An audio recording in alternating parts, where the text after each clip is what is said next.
Microcars are tricky for car manufacturers.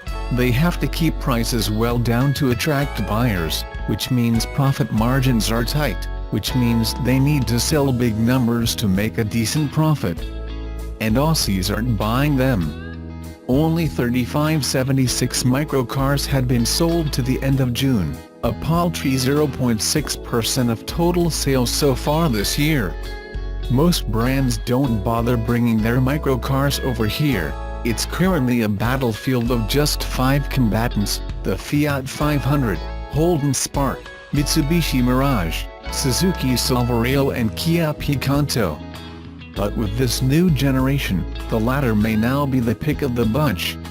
Kia hasn't made sweeping changes with its new Picanto. It still has a 1.3-liter 4-cylinder petrol engine paired with an old-school 4-speed automatic, or you can grab a 5-speed manual, with outputs basically identical to its predecessor.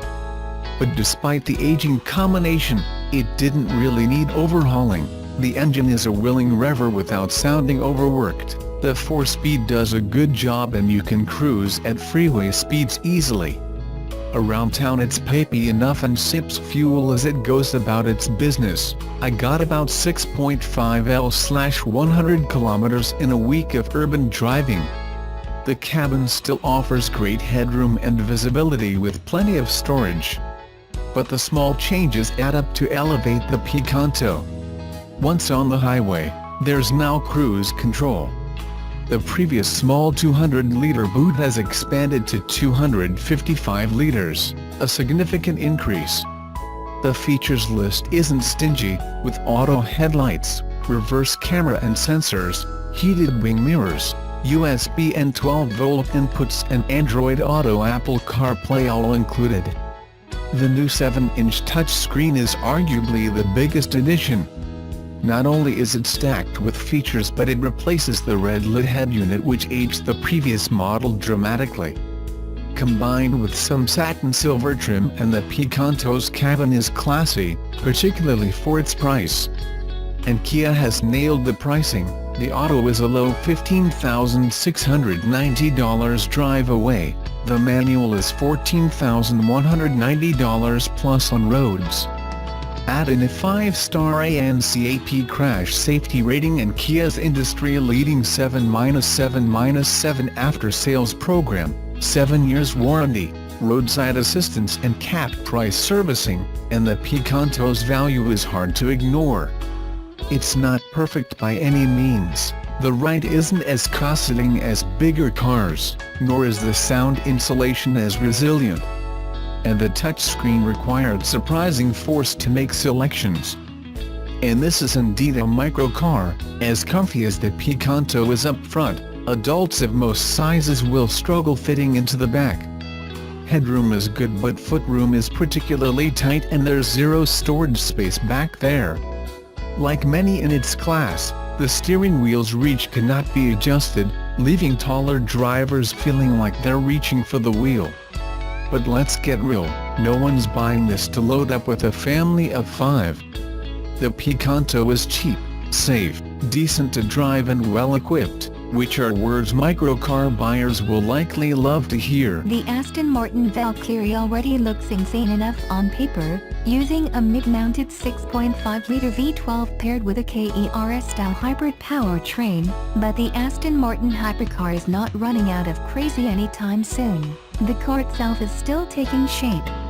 Aston Martin is applying some final tweaks to the exterior design, and this week they've shared some more borderline unbelievable details about the project. For instance, the Aston Martin badge itself was actually deemed too heavy for the car, but Aston Martin felt that a sticker would be too cheap.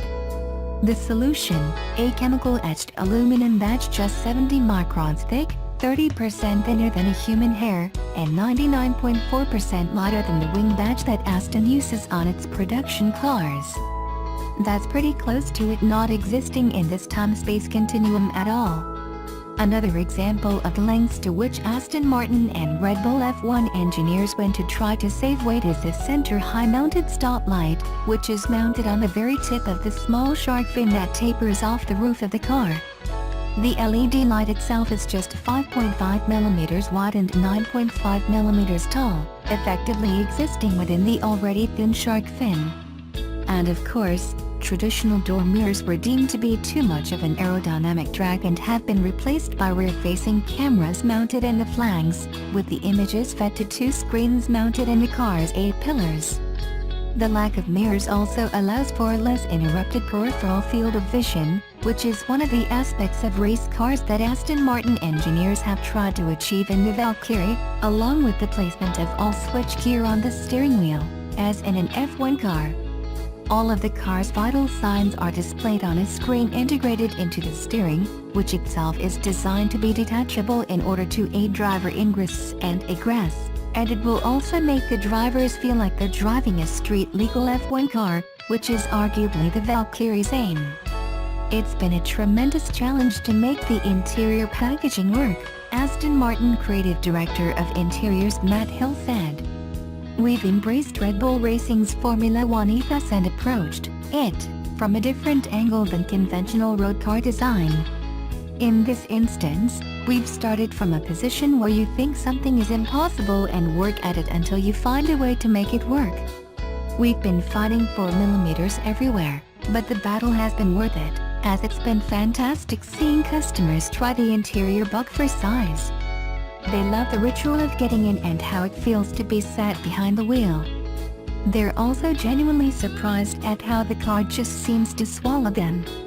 You really do have to sit in it to believe there is genuine space for two large adults. Minimalism is definitely the theme of this hypercar, which is expected to be lighter than the porker known as the Mazda MX-5 Miata while delivering around 1,100 horsepower. Aston Martin is still keeping many details of the car under wraps, but it's safe to say that the production version may be even more futuristic than the concept car itself. I would say we're around 95% of the way there with the exterior design, Aston Martin Creative Director of Exterior Design Miles Nürnberger said. Much of what you see is actually the structure of the car, so this had to be signed off on relatively early in the project. The remaining areas of non-structural bodywork are still subject to evolution and change as Adrian Newey continues to explore ways of finding more downforce. The new outlets in the body are a case in point. Ordinarily, the last thing we'd want to do to one of our surfaces is cut a hole in it, but these vents work the front wing so much harder that they've found a significant gain in front downforce. The fact that they are so effective gives them their own functional beauty, but we finesse them without impacting on their functionality. That they also serve as windows through which to view the fabulous wing section front wishbones is a welcome bonus.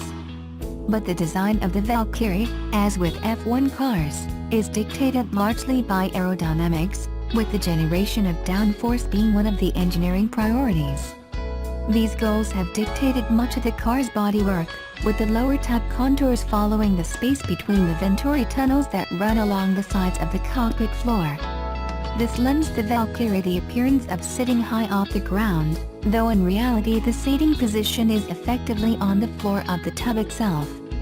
These tunnels are responsible for much of the car's downforce, drawing air to the rear diffuser while keeping the top of the car largely free from other aerodynamic devices aimed at generating downforce. There are still many things we've yet to learn about the car. The debut of the production version is still a year away, and Aston Martin will be tweaking its interior and exterior until then. The company still plans to make just 175 Valkyries, with 25 of them to be built solely for track use. The first examples are scheduled to be delivered in 2019.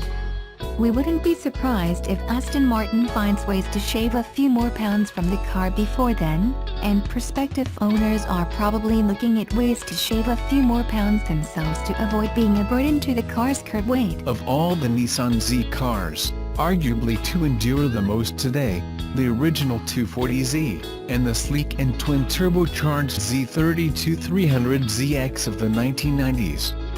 And the designer of that car, Toshio Yamashita, wasn't just content to design rad cars back in the day. He's been helping teach the art of car design to the next generation, so he shared the fascinating process he uses to think about car design and brainstorm new cars. Yamashita's design credits include everything from being the lead over the Z32-300ZX to helping with the R34 Skyline, 350Z, Infiniti Q45 and even the Nissan Titan pickup. More recently, he served as a professor of transportation design at Tokyo Metropolitan University, where he researched electric vehicle design that would help keep Tokyo's environment clean. He also founded his own design company, Interabang Design.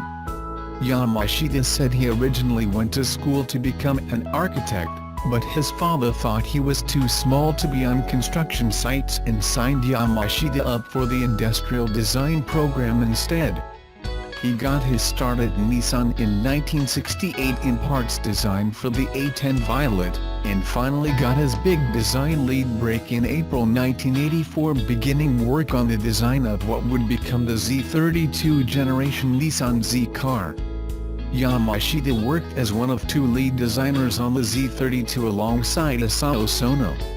At the time, the Z car was really important to Nissan's bottom line and reputation as an automaker, especially in the United States. The president of Nissan North America would say to us, "Z car is rice," Yamashita recalled.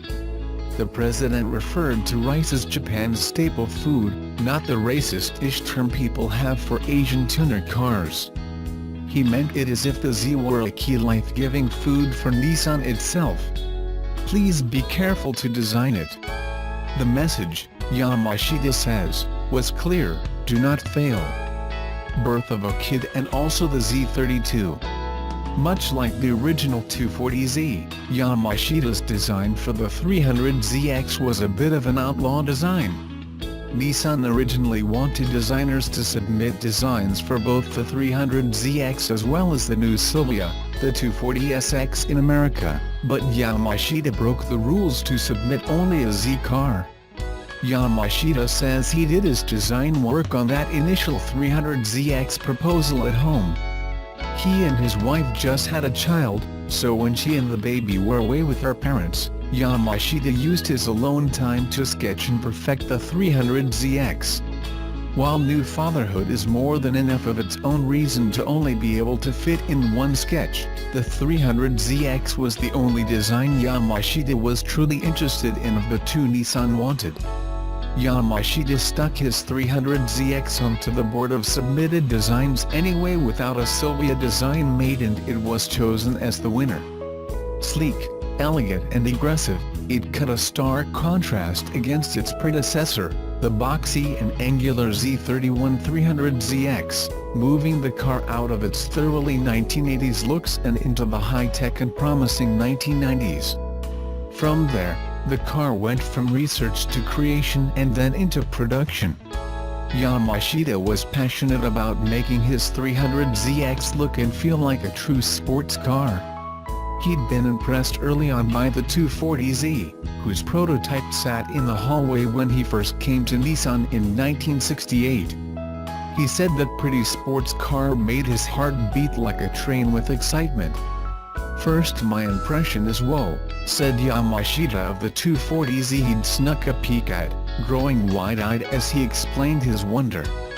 Like the 240Z, the 300ZX was heavily influenced by American car culture. Yamashita visited the United States at the start of the production phase, stopping in California, Dallas, and Detroit to research why the Z was such a big hit in America. What makes a Z car, and what must go into a new one? First off, the proportions had to get lower and wider to fit the wide open spaces of the United States that Japan simply didn't have. Yamashita recalled reworking his sketch at the hotel upon realizing this key difference between the US and his home market in Japan, where streets are much narrower. With an increase in width, the car still had to be low to look proportional, and like a sports car. Second, more aerodynamic cars were now the main trend. Big Detroit-style muscle cars with folded edges were being replaced by smoother, softer shapes that were seen as more efficient and modern. The land yachts of yore were considered wasteful, and there was a big push to be kinder to the environment. I don't care about the environment with a sports car, but I work at Nissan, so I have to care about the environment, Yamashita said in a frank statement about his design. Good design was good business, though, so the newest Z car had to be rounded and smooth, even though Yamashita admits that 60s muscle cars like Dodge Chargers are among his favorites. He even likened the final rear shape of the Z32 to a piece of corn, and used frameless, smooth side windows to make the design even sleeker. Yamashita was so adamant about his vision for the Z32 300ZX that Nissan engineers nicknamed him Mr. Yadashita, as Yada loosely translates into no for all the suggestions he shot down. The headlamps, which were designed with large clear covers as a callback to the original 240Z, were a big point of contention. Engineers asked for a more upright, easier to design set that laid up at a 45-degree angle or that popped up from the front, but Yamashita held firm on his original 60-degree angle spec to maintain the car's sleek shape. I don't care about mechanics. I care about design, Yamashita said. In the end, Yamashita ended up finding very small projectors, a new design for the time for the engineering team to use. It's highly unusual for a designer to suggest technology back to the engineering team, but he was adamant about his design. Lamborghini later even used the 300ZX's headlamps on the updated Diablo. The Z31's pop-up headlamps, cool as they are, seem hilariously dated in comparison. That long, low silhouette was paramount to the car's sporty image, though. The low-angled cabin-forward design made the nose of the car look longer than it really was, despite the fact that its twin-turbo V6 engine was shorter than the original 240Z's inline-six. It also had a longer wheelbase with short overhangs for an elongating effect. The curved shapes also presented an engineering challenge, but Yamashita was adamant that they keep the shape of the design intact. He said that around 30 prototype windows were rejected in order to protect the shape. Likewise, the antenna had to be re-engineered to be moved from the front fender to the back of the car, where it worked better with the low design. From sketches, the car went into modeling and then into production. The car launched in June 1989 in the US market and went on to become one of the most celebrated designs in sports car history.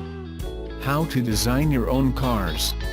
But let's back up a bit. Yamashita's biggest contribution to the Z32 wasn't his refusal to compromise. It was his original idea, sketched out and ultimately chosen for Z-car glory. One of Yamashita's lasting contributions to automotive design has been his willingness to teach younger designers and enthusiasts what he knows about designing a car, so he walked the attendees at ZCON through an example sketch to demonstrate his thought processes. Creating tension is key to Yamashita's design sketches. The pressure and thickness of lines on a sketch are key to showing this tension visually, with a stronger line signifying a darker space in the sketch. The C-pillar of the 300ZX, for example, was especially hard to design as it was fairly thick but still needed to show some visual tension from all angles. Next, a car needs to have a form in order to make sense. Yamashita combined a circle and a cube as the basis for his example car, the combined shape of which he used as a guide to start drawing the shape of his car in a side view. He overlaid the sheet of paper with its basic form with another piece of paper to add character lines for the side, roofline and wheel position of the car. Character lines are the creases that give visual interest to the side of a car, under the belt line defined by the bottom of a car's side windows. His next sketch was of a quarter view looking at the car from the front left corner, which is an essential intermediary step in his design process. Details like headlamps would come later in the design process, but here is where the sections of the car like doors and hoods were devised. The wheeled shape then starts to be flashed out into a full car. After this, Yamashita overlays his quarter view to create a second quarter view where details like intakes and headlamps can be drawn in. You can fill it in with pastels to add color if you'd like, but Yamashita mainly worked in black and white for his example. Of course, the type of shading used in a sketch can signify not only the shape of each form and where the shadows would fall, but the materials used. It's easy to tell, for example, lustre chrome versus regular matte shading based on how the lines are filled in using only pencil. He started adding a dark shadow under the belt line, and then a roof shadow, all of which were carefully blended with his finger, with the lines sharpened further by erasing the excess shading around it with an eraser. Yamashita even cut a piece of paper as a guide for his eraser to clean up the bottom shadow of the car. Then came the character line shadows on the side of the car, which gave Yamashita's example a vaguely McLaren 570S-like look to the side. Once again, curves cut out of paper get trimmed into shapes to serve as guides for more shadowing added to the car. Detail gets added to the wheels then too. But Yamashita's sketch was left without filling in the headlights and details. It's not a new Z, just an experiment, he clarified. While computer programs like Photoshop get a lot of use now in car design, Yamashita still prefers to work in pencil. His old-school method of teaching how a car design comes together has been passed on to some of his former students, some of whom now work for Toyota and Nissan. He emphasizes having to create the most effective design for the customer of a car above all else. Engineering for cost and the company's other concerns, he argued, is engineering's concern. Yamashita works on some packaging concerns, but that's about all. Good styling needs to remain a designer's primary concern, and they should always remember to push back against engineering to encourage the use of newer technologies and other trick solutions to preserve a solid design. Yamashita wants to feel something new in each design, and reflect who he is in his own designs.